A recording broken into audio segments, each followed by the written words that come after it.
he has how to say great story during his PhD. Yeah. So firstly, he graduated to Netherlands.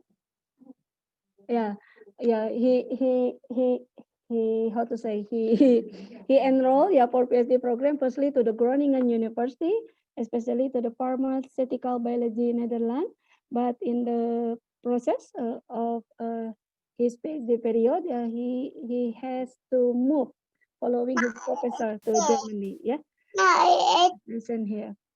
And then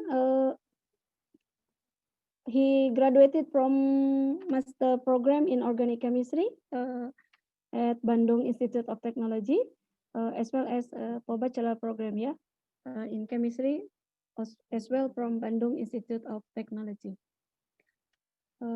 Next, Panijar, I guess one of the young lecturer, young researcher from technology. Yeah. And here I would like to introduce you. His expertise.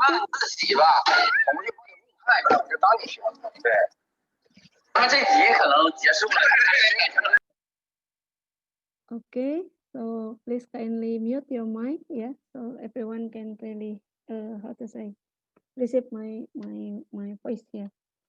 And then here is his expertise, he's very concerned with the natural product chemistry regarding to the isolation, molecular structures, elucidation, as well as plant biotechnology. Also, he deeply concerned with molecular biology, especially for RNA, DNA, protein, PCR, and real-time PCR analysis, and also in bioanalytic field, regarding to the study on metabolomics, proteomics, and transcriptomic or genomic. So especially about Kopi, he really, I guess, already deeply studied about metabolomic aspect, regarding to the coffee. And a couple of days ago, we communicated with him, he already prepared, how to say, research result, in the journal drop, with Luwak Kopi. Maybe he would kindly share with us some of the research results, And here is some of a crucial publication that he has been published, First in the Indonesian Journal of Chemistry regarding to the metabolite profile evaluation of Indonesian roasted Robusta coffee, by hydrogen NMR technique and chemometric, And also he been published now still in journal Indonesian Journal of Chemistry regarding to the metabolic change in the comic of cannabis sativa, again empowered by hydrogen NMR, based metabolomic. Also regarding to coffee, he been also published the paper or research result on current research in nutrition and food science just this year, so very fresh from the oven, the topic is about discriminations of Indonesian roasted Arabica coffees using NMR, based metabolomic. And also another paper that very also interesting, been published in Natural Product Science. This related to this elder type adduct, from high root culture of Morus macroura. Still any other information? Okay.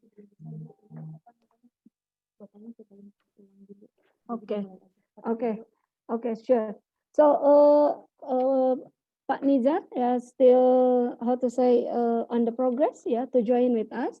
So to save the time, he already allowed us to start this event. So firstly, as usual, we proudly present our video, as the introduction of this session.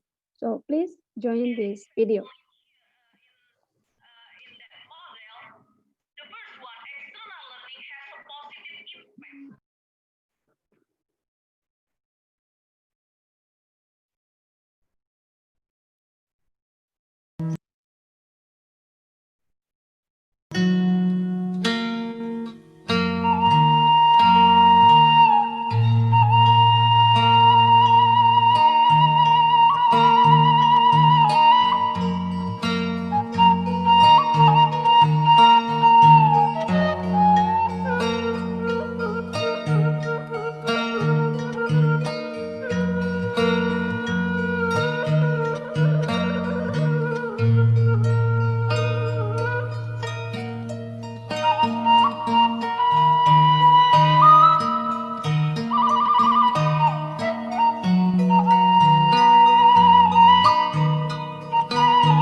Okay, so that's all the video introductions. Yeah, to engage with the topic that would be presented and also discussed today.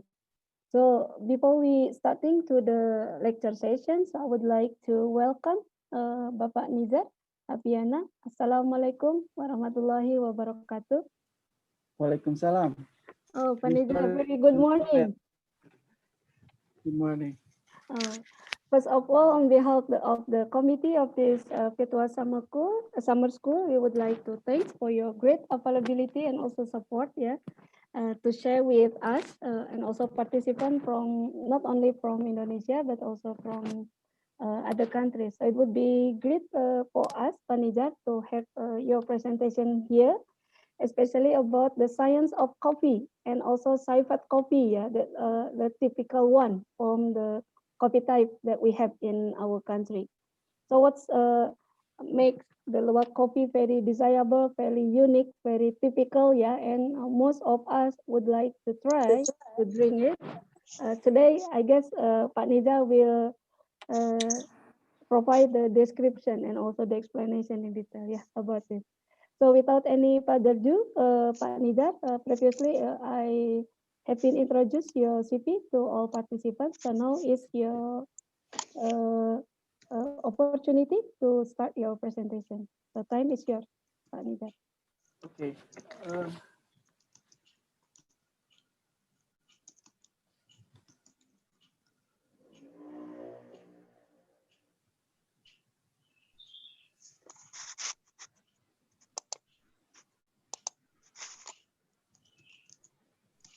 okay.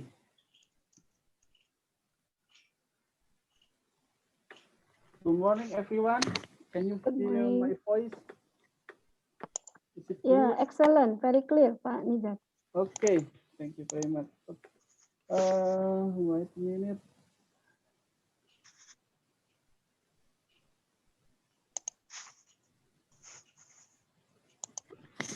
Okay. First of all, I would like to say thanks to the committee for inviting me to this summer school course.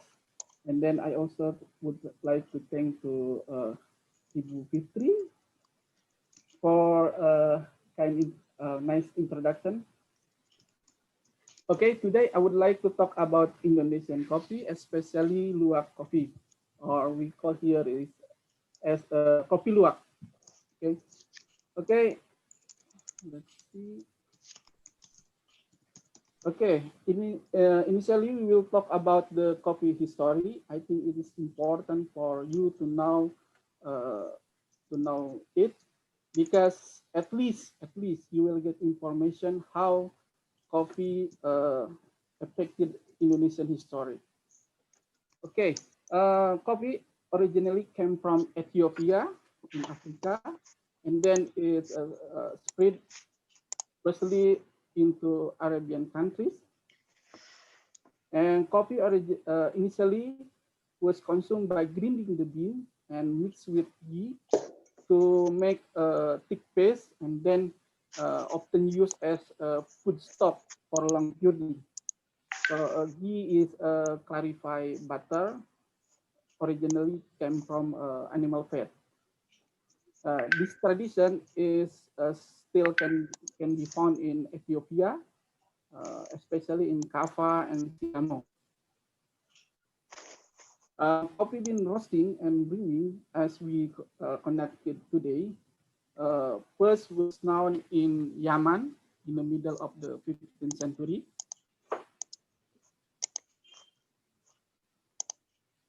And until the 16th century, the coffee trading was controlled by Arabic countries. They control it by straws the coffee products with a boiling. So it will prevent the coffee cultivation in outside of Arabic countries.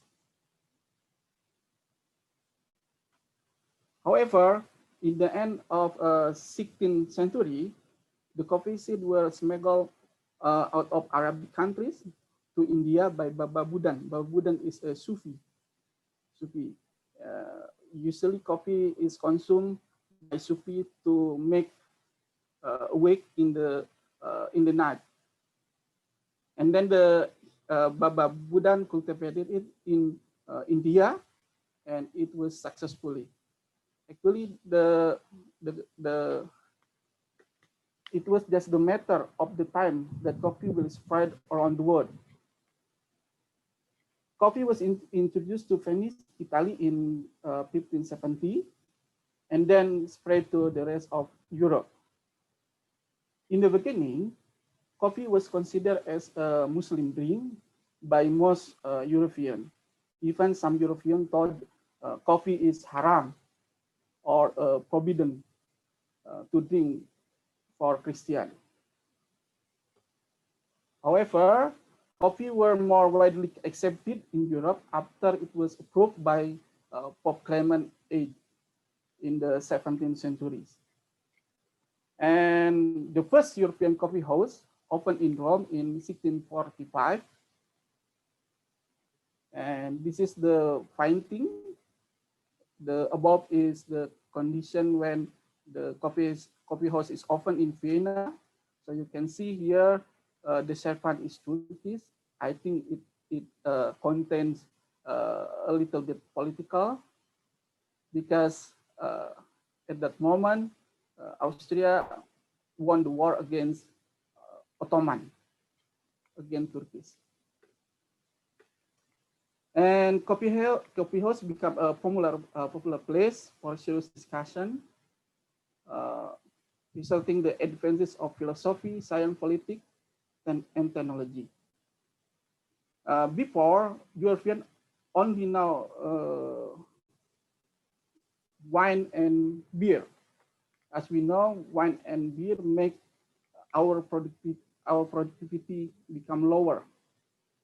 However, after European drink coffee and tea, their productivity increased. So both was considered as one of the stimulating factor for the revolution of knowledge and technology in the Western civilization. So if we talk the coffee history in Indonesia, we have to talk about the Dutch. Why? Because Dutch who first introduced this coffee to Indonesia. In 1616, the Dutch actively began involving in the coffee trading with mocha. So this is the mocha. Mocha actually at the moment was the capital city of coffee. So many traders from around the world come to Mocha to buy the coffee. And as you know, the Dutch is very clever. And so they smuggle the coffee seedling. However, they could not cultivate it in Netherlands. Why? Because the weather is very cold there. So the weather and the geographic condition is not suitable for the coffee growing. In the 7th century, actually the Dutch already occupy Batavia and some part of West Java. So in 1699, the Dutch government in Batavia received Arabica coffee seedling that originally came from Yemen. This coffee is sent by the Dutch government in Malabar, India, and then the Dutch cultivated it in the area of Jakarta or Batavia, and then the surrounding region including Bogor, Cianjur, and Sukabumi. And the cultivation is very successful. And in 1711, the Dutch already exported first coffee from Java to Amsterdam. So at the moment, Java was the first place outside of Arabic countries and Ethiopia where coffee was widely cultivated. And then in 1870s, the Dutch cultivated coffee in other Indonesia regions, including Sumatra, especially in West and North Sumatra and Aceh, Sulawesi, Bali, and Flores. These regions are still main coffee producer in Indonesia until now. And many unique coffee are come from this region. For example, from Sulawesi is Toraja coffee. Toraja coffee is very famous in Japan. And Aceh, also same. Okay. In the beginning, until the 18th century, the coffee mostly was cultivated by the Dutch in West Java or Preanger. In this period, Java was the main coffee supplier in the world, and the Dutch obtained a huge profit. Actually, Preanger is a mountain area in West Java, including Bandung, my city, Cianjur, Sukabumi, Garut, Tasikmalaya, and the others. So, Preanger coffee is also very famous because the taste is very unique, smooth, and acid. A cup of coffee is commonly called a cup of Java. Why? Because at the period, most of coffee come from Java. So perhaps until now, some places in United States still call a coffee as a cup of Java. However, the local farmer didn't get any benefit from coffee. Why? Because VOC is the company of Dutch. VOC forced the farmer to cultivate coffee and bought it with very cheaper cost. So the cost is very cheap. And then many farmers lost their farm since it were converted to the coffee plantation. In the beginning of 19th century, the VOC was dissolved because of the corruption. And then the Dutch governor took over the East Indies or Indonesia. And then the Dutch start to attack kingdoms in Indonesia region, like in Sumatra, in Bali, Sulawesi, and then in East Java, also in Jogja. So because of this war, the Dutch almost get bankruptcy. To prevent that, the Dutch implement cultuurstelsel or post-planting system. And this is the picture of the governor that implement this policy. His name is Johannes van der Bos. So this policy, the system forced local farmer to use a bit of their farmland for export goods such as coffee, tea, rubber, and sugarcane. If the people doesn't have any farmland, they had to work in the government plantation for 75 days in a year. In the practice, the Dutch used more portion of lands until the local people had little to plant food crops, and also they applied abusive action. So in that moment, many people died. So this policy gave the Dutch enormous wealth. However, for local people, it's very difficult moment. The local people suffer from famine and poverty, and many local people were died.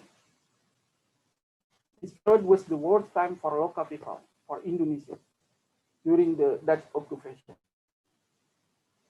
Okay, so now we will talk about the coffee itself. So the coffee production increased annually from 100 million bags. One bag is around 60 kilograms in 1990 to over 165 million bags in 2018. So the increase is very huge. The tree of coffee is only cultivated in the bean belt region. So this is the region. So, Dah. Sudah aku semua ada okay.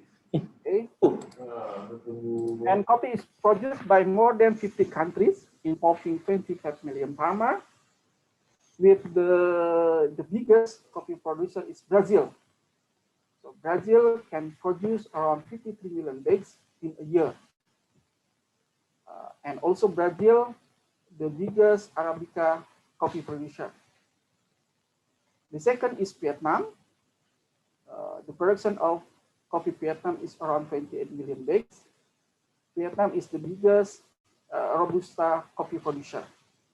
And then followed by Colombia, Indonesia, and Ethiopia.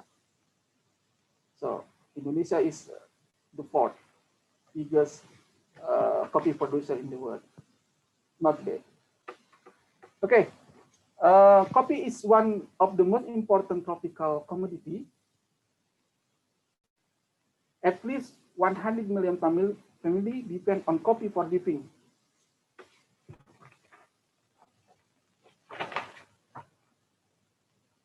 Exporting coffee countries earn around 20 billion US dollar in a year.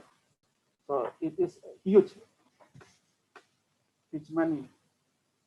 And then the annual revenue in total of the coffee industry is predicted to exceed 220 billion US dollar. Actually, according to the market valuation, the coffee is the second most trading commodity in the world after oil. So coffee has a very important role in economy. However, most of the economic value are created in the coffee importing countries. For example,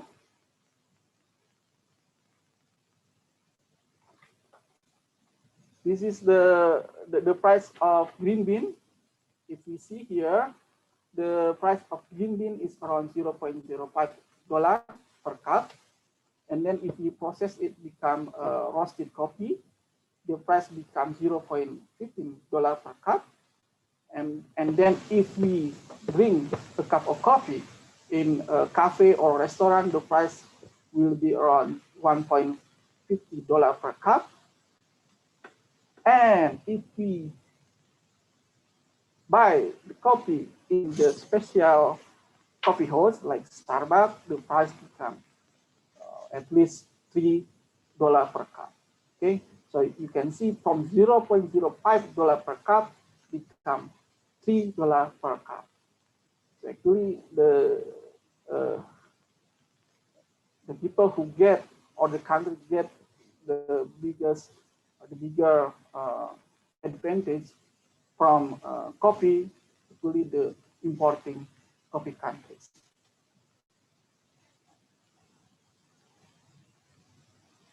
Okay,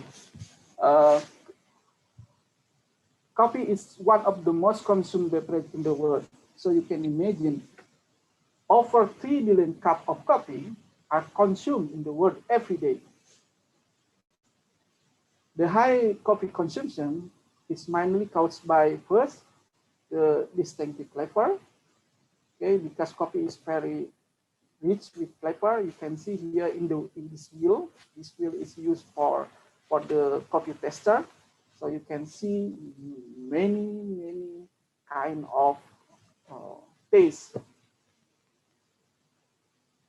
Okay, so the first factor is the distinctive flavor of coffee.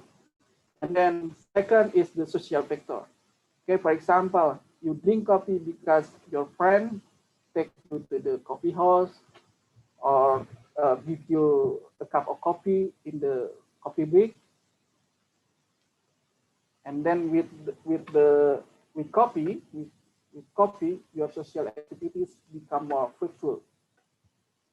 And then historical and cultural factor. Yeah. People in Europe, in USA, in Ethiopia, or in Yemen drink the coffee because it is part of their culture and their history. Okay, and for sure, coffee has many benefits. A cup of coffee can make your life become longer. Okay, this is the health benefit of coffee consumption. First, according to the literature, the regular coffee consumption reduces the risk of several types of cancer. And then coffee also decrease the risk of diabetic disease. And moderate coffee consumption, less than per cup a day, lead to a lower risk rate of cardiovascular disease. Moreover, long-term coffee consumption is associated with lower risk of Parkinson and Alzheimer's disease. So coffee has many benefits for us.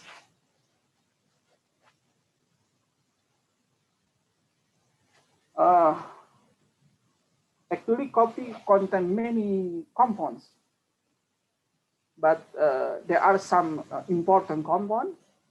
First is caffeine. Caffeine is very important compound for the coffee. It is also a major compound. I will explain it in the next slide. And then chlorogenic acid. Chlorogenic acid actually is ester from caffeic acid. This is caffeic acid and quinic acid. So this is the ester bond.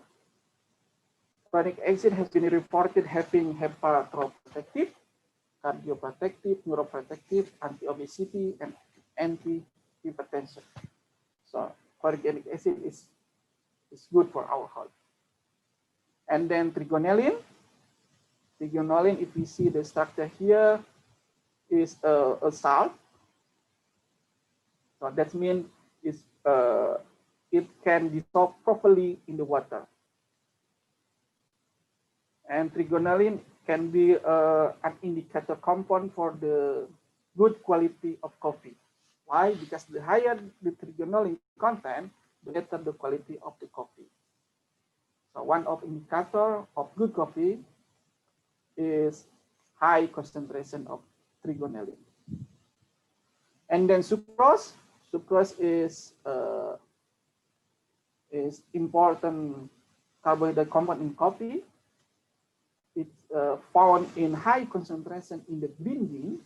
However, after roasting process, the sucrose will be degraded into several acidic compound like citric acid and malic acid. Citric acid and malic acid contribute on the coffee acidity. Okay, this is caffeine. Caffeine is a major compound of coffee, and it's also having a stimulant effect.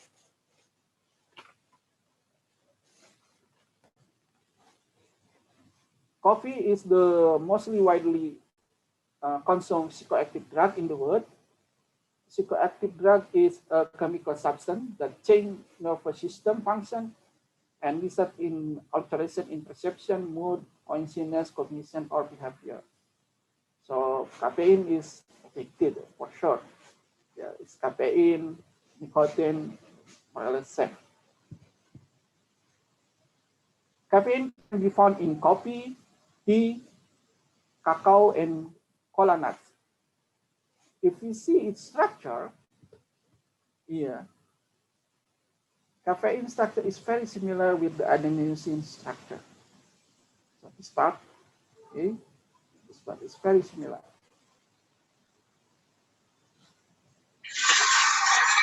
Adenosine is a chemical substance activating the receptor causing sleepiness in the brain. Adenosine actually a product of adenosine phosphate. Adenosine phosphate is having higher energy. This energy is used for several muscle activities. So caffeine competes the adenosine by blocking the location of the receptor. So this receptor here,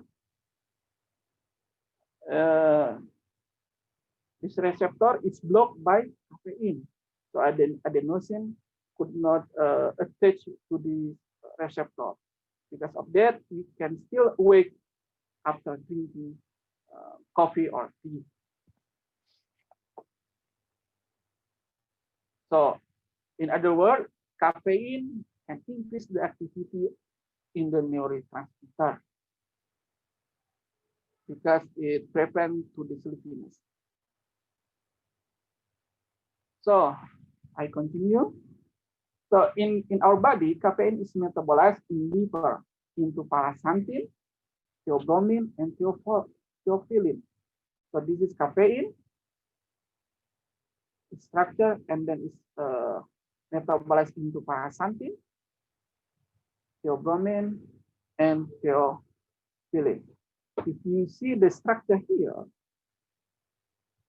actually the transformation is only the releasing of methyl. This process is called as demethylation. So, for example, from caffeine to paraxanthin, so you can see here the difference only in the methyl here. So that means the methyl is released from the caffeine structure. It's also same for the theobromine. Here, theobromine, the methyl release is here, and theophylline is here. Okay. Caffeine, for sure, can increase the brain activity, and paraxanthin is reported accelerate the fat breakdown to fuel the muscle activity. And then theobromine can enhance oxygen and nutrients to the brain. And then theophylline increase heart rate and ability to concentrate. So this means caffeine have many advantages. However, there is no perfect in the world. So caffeine has side effects for sure. If we drink too much caffeine, it will make us insomnia or anxiety. So we worry many things. And then we will get high blood pressure. Or for some people, it will get problem with the stomach. For example, gastric ulcer, heartburn, or GERD. Why? Because caffeine can stimulate the production of acid in the gastric system.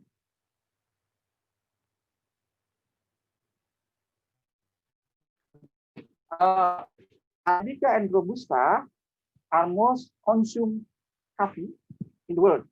So almost 100% of coffee product in the world is Arabica and Robusta.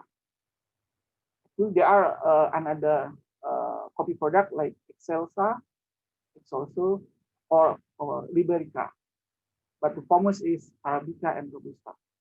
If we compare between Arabica and Robusta, we can find the unique differences between them. For example, if you see the bean, the Arabica bean is more oval and then more and then bigger. However, the Robusta is smaller and then the form is more circular, as we can see here. And then the taste is also opposite.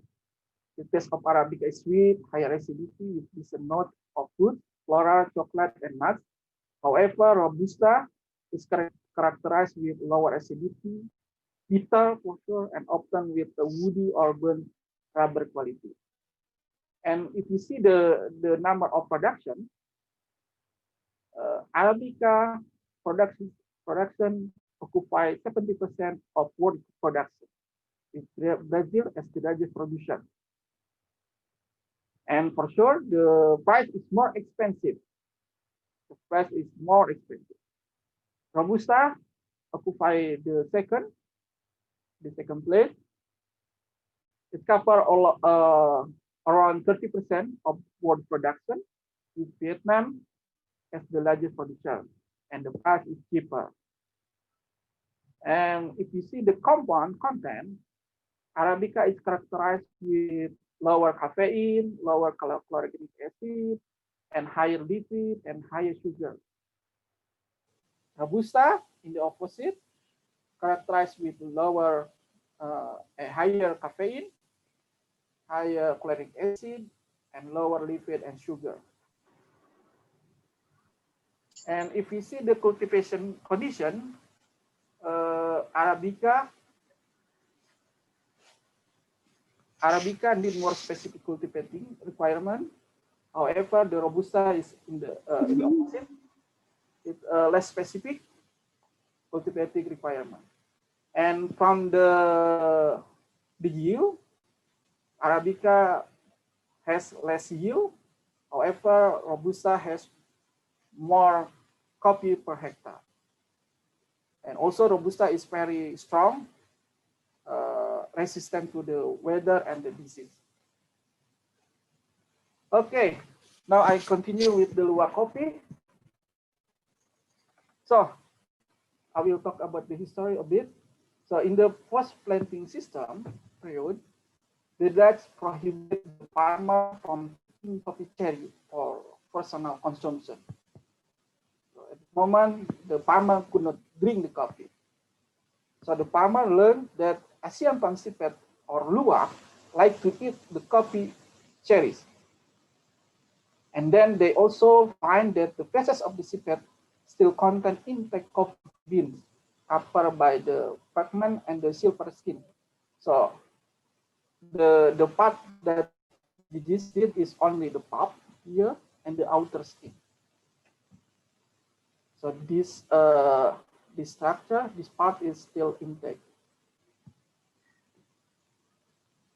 These coffee beans were collected, washed, dry, roasted, ground, grew, and then the coffee luwak was created. So actually, it is accident coffee, because at that moment the Indonesian farmer could not bring the coffee. So what they do, that they collect the coffee from the poop of luwak. So it's a bit awful. Okay, if we compare with the other coffee luwak is more expensive, or we can say it is the most expensive coffee in the world. You can imagine the price of the green coffee of Kopi Luwak is around $200 till $1,000 per kilogram. So it's very expensive.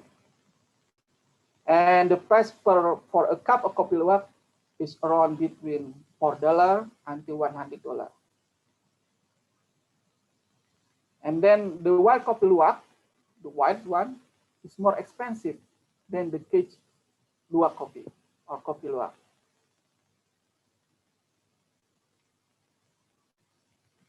So the factor that makes the Luwak coffee expensive, at least can be seen first from the unique taste. The fermentation process in the civet digestive system make the coffee very unique and different from the regular coffee taste. And then the second is the extensive labor involved in the production of Kopi Luwak.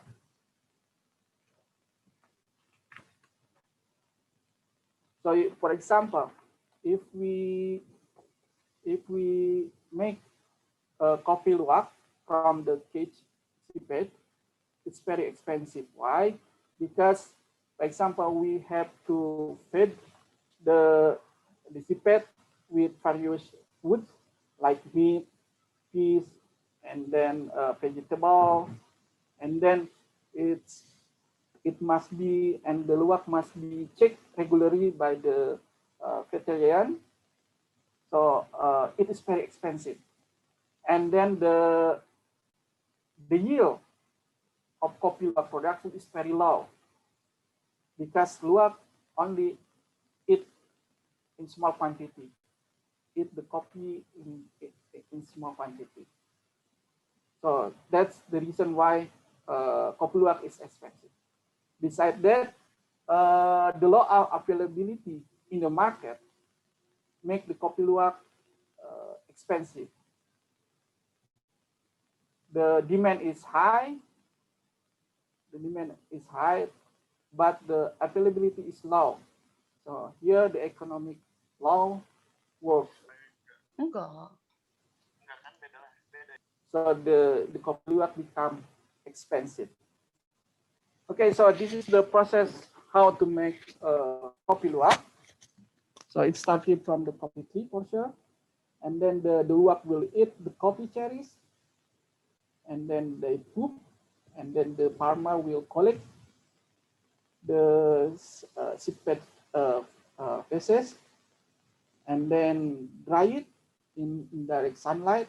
After that, it is washed with water to clean all dirt on the bean. After that, the bean are dry under direct sunlight to get the humidity around 80%.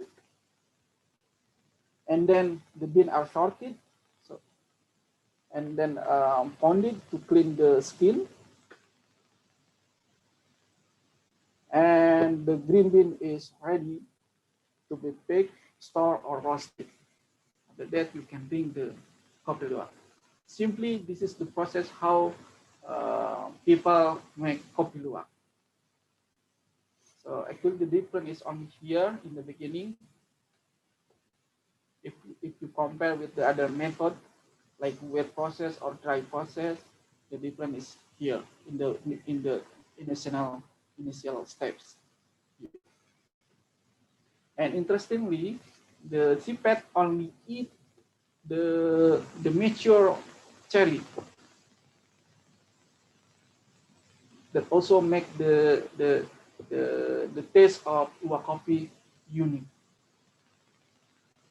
Okay, if according to the literature, the gastric juices and digestive enzyme of the seedbed can penetrate into the bean,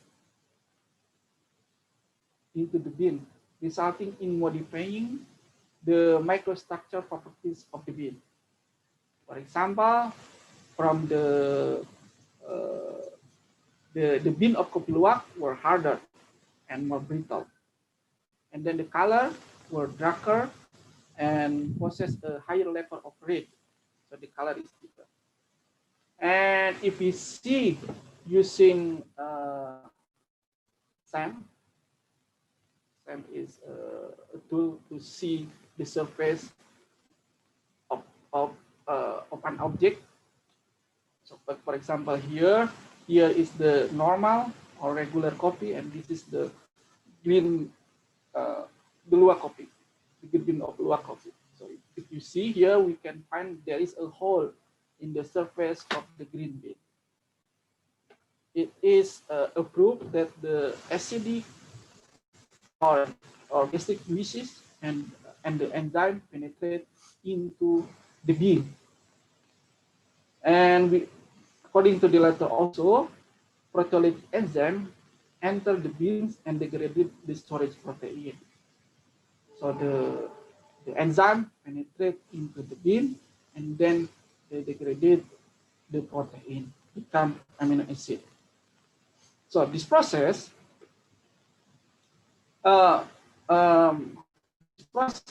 make the kopi luwak having a unique and different flavor. So if we see here, actually the kopi luwak is like the packaged coffee, but people like it. And then if we see in the chemistry point of view, the flavor is very strongly correlated with the chemical composition. That means unique flavor of kopi luwak indicate the change in the metabolite profile of the beans after the fermentation in the seedbed digestive system. So that means the metabolic profile change after fermentation process in the digestive system.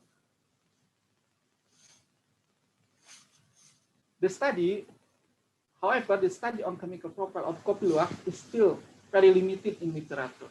So we still don't have any good information about how the profile of coffee luwak after the fermentation. Besides that, we also know that the coffee luwak is safe for the people who have problem with their stomach, like gastric ulcer or heartburn or GERD. And as I told you before, caffeine in coffee stimulates the acidic production in the gastric system. However, it's still safe. The coffee luwak is still safe for the people who have problem with stomach. Okay, and besides that, there is no work reporting the anti-diabetic activity of the coffee bean after fermentation by the seedbed. So we know that the coffee has anti-diabetic activity. However, we don't know the anti-diabetic activity of coffee luwak. It will be better than the regular coffee or in the opposite. We see here that the luwak coffee is characterized with higher concentration of malic acid, citric acid, and trigonelline, and also lower caffeine content. So lower caffeine content.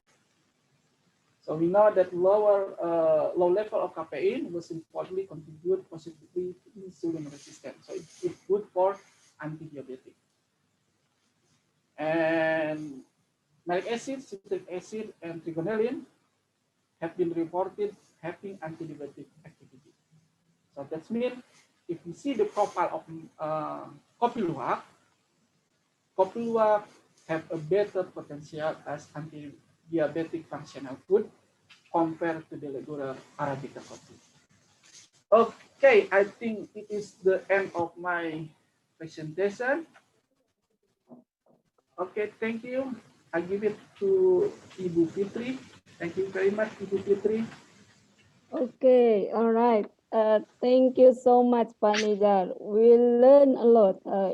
You deliver very wonderful, insightful, fruitful, and as well as, I guess, very comprehensive lecture.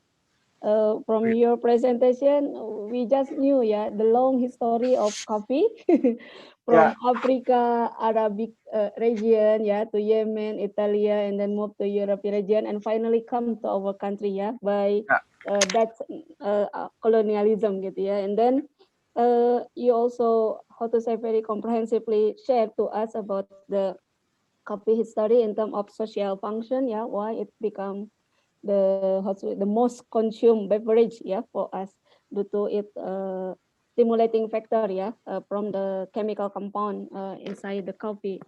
And then Pak Nizar also share with us why Luwak coffee is so unique, it's so different with other coffee in terms of chemical composition, in terms of the processing, so, as well as of the benefit.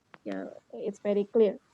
And then the great thing also, Pak Nizar kindly share with us about his current study on psychochemical characterization of coffee luwak. He started from the way how to identify coffee chemical compound on coffee luwak, as well as detailed analysis in terms of quantitative analysis, chemometric analysis, as well as the, how to say, anti-diabetic property study. So it's very fruitful for us. Thank you so much, Pak Nizar, for sharing the great result, from your research work to us. And everyone, dear participant, now we have a great time to discuss with Pak Nizar in this discussion session. So for the one who would like to deliver question directly to Pak Nizar, you can unmute your speaker and I will give you the opportunity, to raise your question. And so far, Pak Nizar, we have the question in the chat room. So the first question come from Aisyah Madkhair from Malaysia, UPN. Is it halal to consume kopi luwak? Maybe the meaning. Is it halal to consume kopi luwak? Because we know that it comes from the animal feces. Okay, please, Pak Nizar. Okay, I will try to answer it. Actually, it is only my opinion. Okay. not a religious opinion. So because I don't have any capable in that area, so I think it is halal for sure halal. Yeah, it is halal because if we see the bean is still intact. So the maybe the things that make us doubt is only the penetration of enzymatic and also the liquid of gastric that penetrate to the bean. However, if we see the bean is very intact, so in my opinion, there is no problem with the halal or haram. I think it's halal for sure. And In my also, opinion. and also maybe during the processing, it didn't involve any, how to say, parameters, yeah? For example, Yeah, for sure. In the process, uh, we in the process there is no like involve the alcoholic or something like that. So I think it is halal.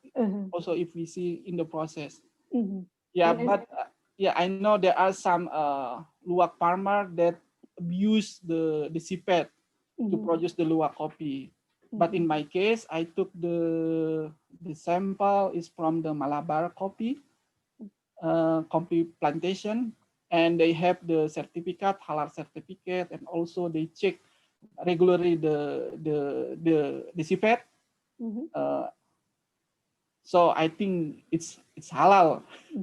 Okay, maybe okay. like that. So I said, don't worry, inshallah, yeah, kopi luwak is halal.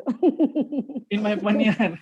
Yeah, I get so, Panijar, since also during the process of kopi luwak, we wash, right? Yeah. Yeah, so maybe something that we call in our religion najis, yeah, we already remove maybe before further processing, right?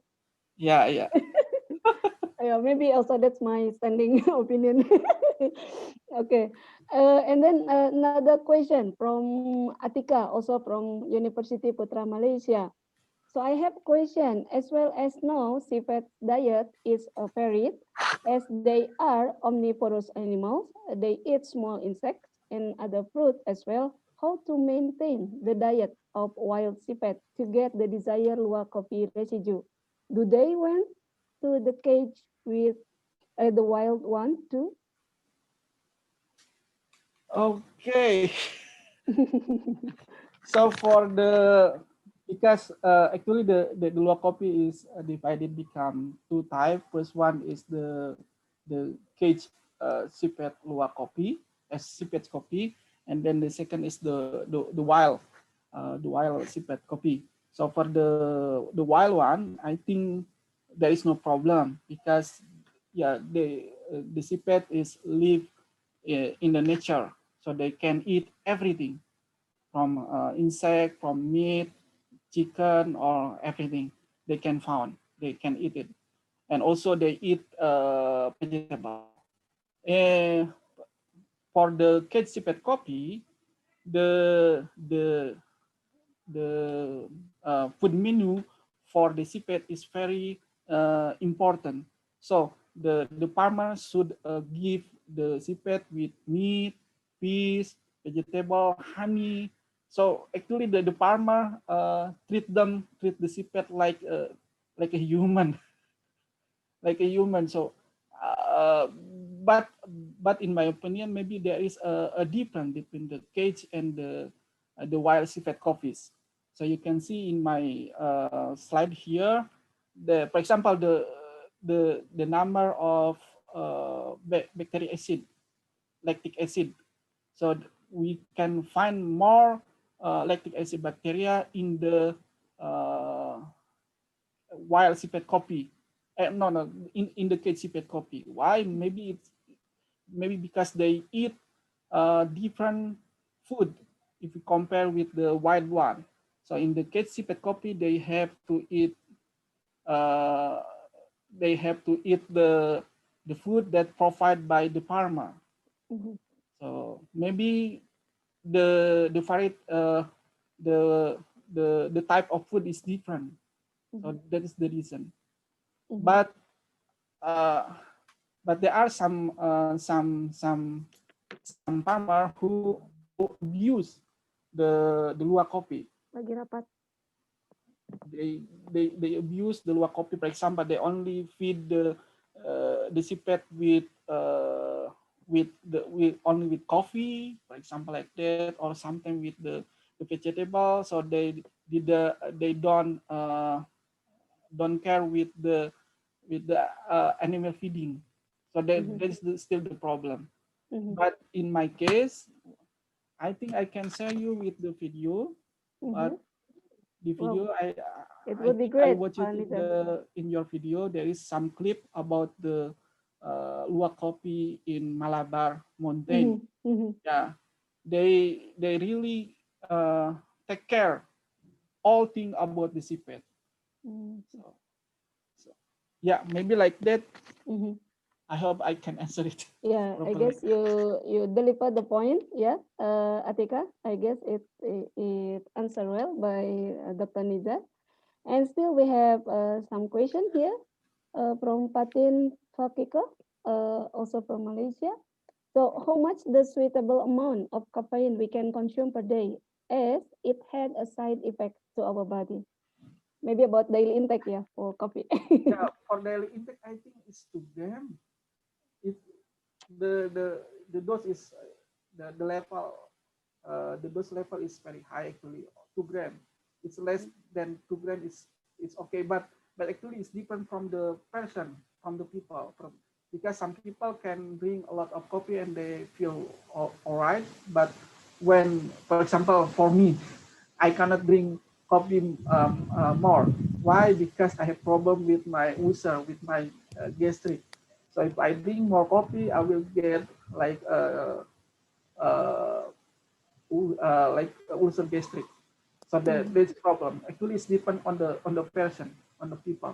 On the But people, yeah. according to the US, if I'm not wrong, the limit is 2 grams of caffeine in a day. So actually, it's very high. So, I see. but I think if you drink 4 or 5 coffee in a day, it's okay, no problem. But it depends on your body, okay? For example, for me, I cannot drink more coffee. I see. So it's really depend on the dose and how to say how to say the physical conditions, yeah, of Yeah. The everybody who body is consume it. Yeah, very can different. be more, can be limited. Yeah. Yeah. Okay. Okay. Thank you, Pak Nijar. And then we still have questions. So practically, sometime in the market, we have many variety of coffee product, and it just name Luwak coffee or something, yeah, Pak Nijar.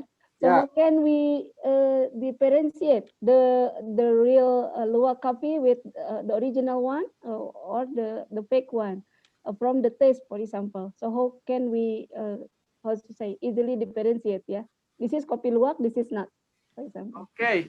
Actually, it's very difficult. But the easier way is just see the price. If the price is cheaper, it's very cheap. For example, it's little bit different from the regular coffee.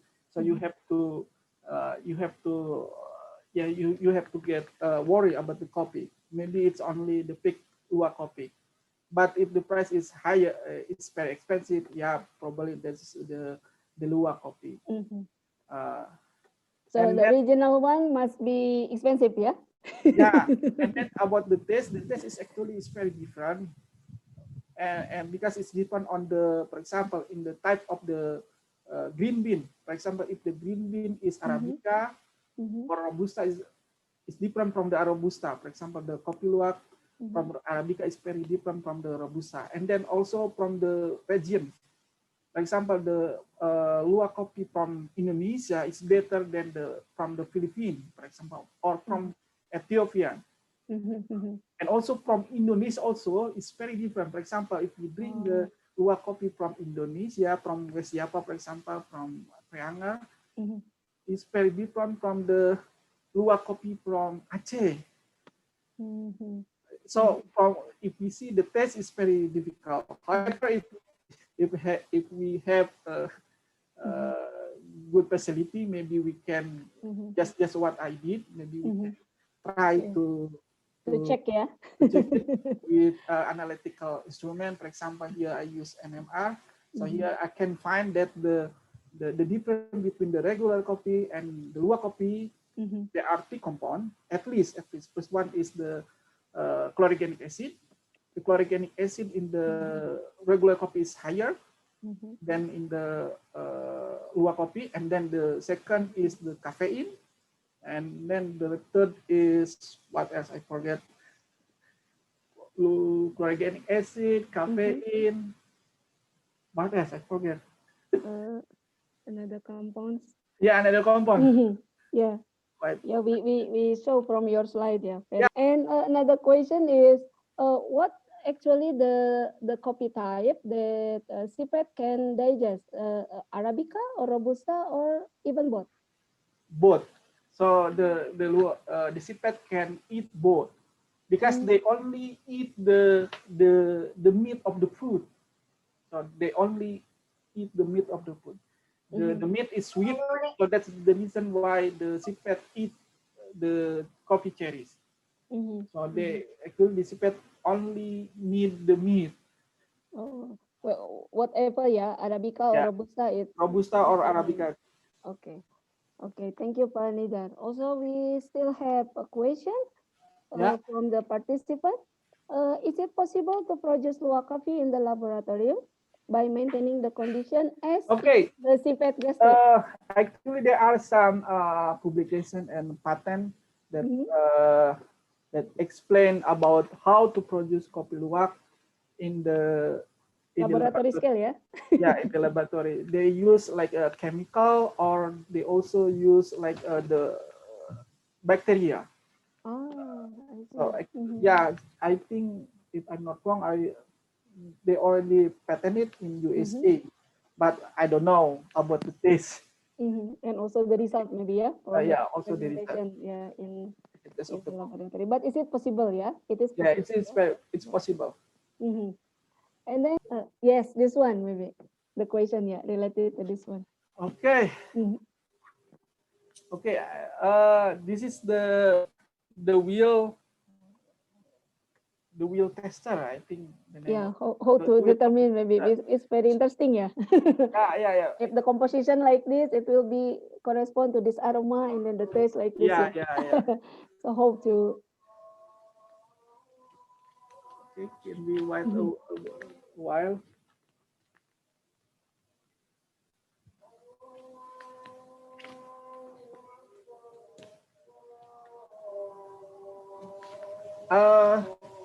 Can we pause a bit because there is azan? Okay, sure. Let's be wait for a moment. Okay, after azan finish, yeah. Yeah. Okay, everyone, let me take how to say interruption for a minute, yeah. Yeah. After Zuhur prayer. For the participant who still have question, we still, for the speaker, we still have 5 minutes, yeah, for discussion session. So please put in the chat room, or you can unmute your mic open.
Okay, maybe we can start it. Sure, Pak Nijar, please. Okay. Actually, this wheel is made by the Specialty Coffee Association of America and also by World Coffee Research. So I only take it from the internet. Okay. And here I want to show you how rich the coffee is. So actually the basic taste for the coffee is there is four. First one is bitter, sour, sweet, and sour. Okay, and this is the basic. And for the aroma, we have the distillation, sugar browning, and enzymatic. So according to the tester, so they can divide it different tastes. So we can find here a lot of different tastes, and it's very very very different. And this wheel is used as a tool for the coffee tester, so they can taste, for example, actually if they make like uh, taste of the coffee testing, uh, they can find, they can make like what we call it, the like the score, like the score. So for example, the sweet, what is score for the sweet, what is score for sour, salt, bitter, and so on. So from there, they can calculate the total score and what is the taste. Actually, each coffee is different, have different tastes. So if, for example, the simple one, even in the same, the coffee is cultivated in the same area, but but the coffee, for example, just compare between different varieties, for example, between the Ateng and also the Sigara Rutang, we cultivate in the same place, in the same age, for example, the taste will be different. Okay, the taste will be different. And there are some compounds that contribute to the taste. First one is the famous is trigonelline, because trigonelline, when roasted, it will produce spiral aromatic compounds. This compound is volatile and give certain aroma. And for example, for the taste, for example, the sucrose, when sucrose degrades into citric acid, malic acid, we have a lot of sucrose, and that is so the concentration of acidic like citric acid, malic acid will be higher. Okay, so that will be impact on the taste, at least on the acidity. For example, the the the Preanger coffee, the Preanger coffee contain higher malic acid and citric acid if we compare with, for example, the Aceh. But Aceh coffee, like Gayo coffee, has low acidity but good body. Good body, it's mean what do you call good body?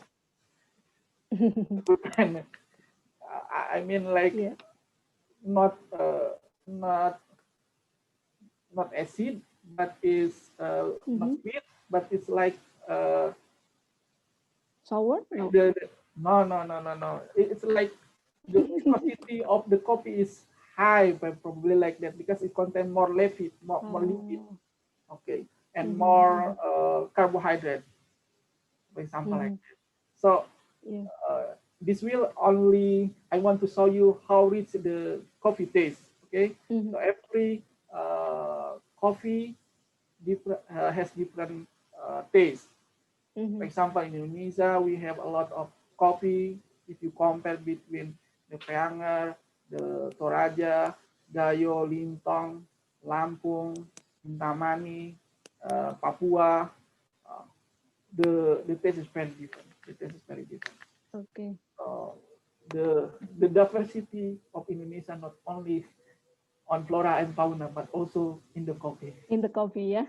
Yeah, Yeah. from the Yeah, I guess this diagram is very powerful, yeah, as the guidance. Yeah, very how to say amazing gitu for the association who established this will, yeah. yeah. Very help a lot for everyone who concerned with copy, to distinguish, to categorize and also to classify, ya Pak Nijar. Okay, Pak Nijar, finally we come to the end of this session, and I guess that's the last question Yeah.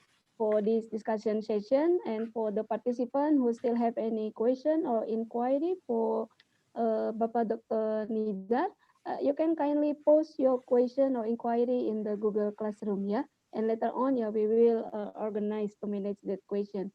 And before we close the session, how to say, we would like to invite all participants to join with us. Panijar, could you please kindly close your presentation file? So within around 3 to 5 minutes, we will conduct the quiz, Panijar, as the way for us how to do assignment, how to evaluate the, how to say, the participant activities, yeah, during the lecture session. So please join with us to www.kahoot.it, and don't forget to write down the game pin. The game pin for today is 2349198. Yeah. Again, please join us at www.kahoot.id. So the question will be around the topic that just delivered by our speaker today.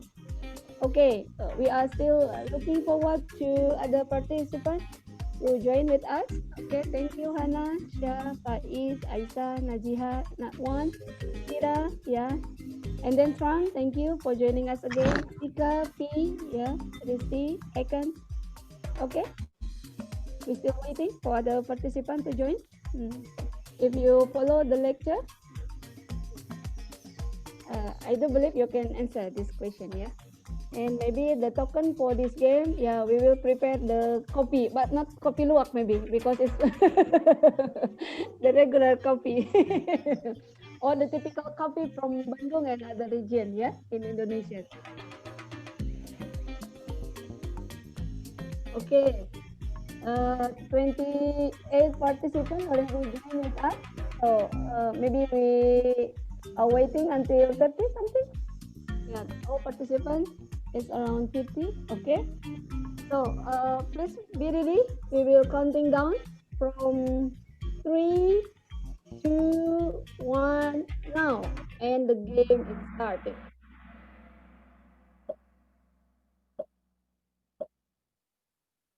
Okay, so we have 6 questions. This is the first question. The following country that not included in the 5 largest coffee producing countries in the world is.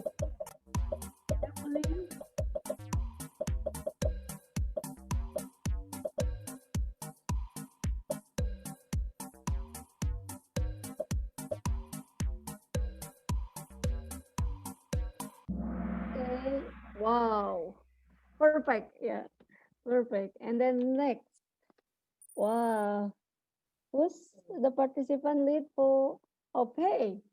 Okay, don't worry, still we have 5 questions left, yeah.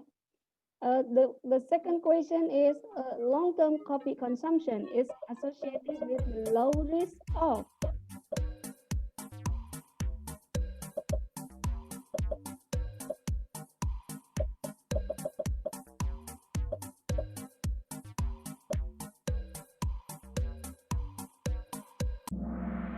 Wow, not bad. Still pay there? Okay. The third question. The following are the compounds contained in the coffee, except. Be careful.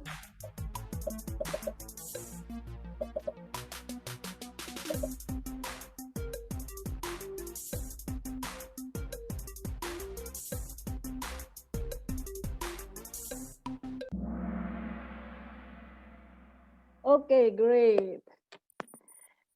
and still pay. The fourth question, what the chemical compounds can increase birth rate, yeah, after consuming coffee?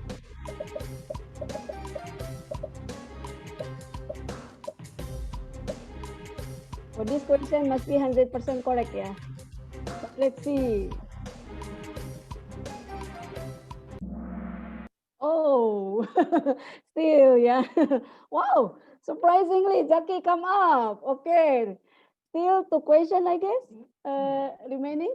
Okay, the fifth question, yeah. Which one is the correct process of Luwak coffee production? Carefully read the option.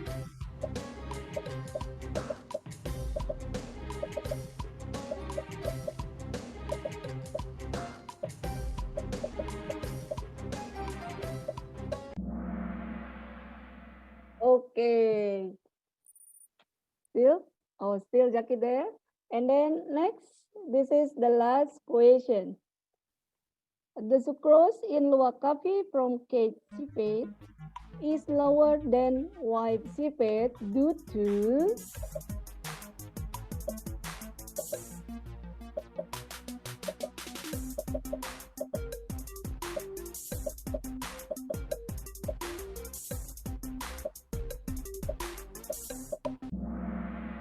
wow. And let's see who's the fastest and the most correct, yeah, answer come. The third place is Najiha, the second place is Pika, and the number one is Zaki. Congratulations. Congratulations, yeah. And the runner up for the fourth and the fifth rank, yeah, already displayed here. So congratulations for the first, the second, and the third winner for this today games. So Panizar, Panizar, Yeah, Bu. yeah. So for closing this session, I would like to give you the opportunity to deliver your how to say concluding remark for this session. Please, Panizar. Okay. I don't prepare about it. Uh, Just the short one. just a short one. Okay. Okay, no problem. So actually, coffee is good for our body because yeah, I already explained there are many benefits from coffee. So if you want to live longer, besides you have to exercise, you also can drink coffee. Maybe like So please drink coffee. Don't worry with coffee, yeah, and enjoy coffee. Okay, thank you so much, Bapak Dr. Nizar Hapiana. you're welcome. Thank you again for your great and excellent support on our program and also your lecture for us today. And for all participants, so this is the last session for today. Don't forget to respond to give your response on our attendance list. So for any other inquiry regarding to the topic that we delivered today, please kindly join with us in our Google Classroom. And for the how to say presentation material that provided by Bapak Dr. Nizar, you can kindly also how to say find, yeah, in our Google Classroom. So Pak Nizar, again, thank you so much for your great and excellent contribution on our summer school program. And this is our appreciation for your presentation. And later on, we will attach to your email. Thank you so much, Pak You're Nizar. welcome. You're welcome. Very fruitful for us. And just for your information, this is the attendance link for all participants. So please kindly refer to this link, yeah, and then put your information in this attendance list, yeah, for our record. And again, for reminding about our program for tomorrow. So we will have another speaker for another topic for tomorrow. We will meet again at the same time, 10 a.m. Yeah, GMT +7 for how to say, having the lecture, yeah, from Dr. Saiful Muhammad. He affiliated to University Syekh Kuala, located in Banda Aceh. So he graduated from the Perth, yeah, Perth University, Australia, and he will share with us about the application and commercialization of natural essential oil. So this is a kind of second sequel, yeah, of essential oil topic. Okay, without any further ado, I would like to thanks to all great participation from all participants today, as well as a special thank to speaker. So let me close this session by saying Alhamdulillah Hirobbil Alamin. And thank you so much. See you again tomorrow. Stay healthy, keep distance. Yeah. Assalamualaikum warahmatullahi wabarakatuh. Thank you, Anissa, Doctor. thank you so much. Thank you so much, Jackie.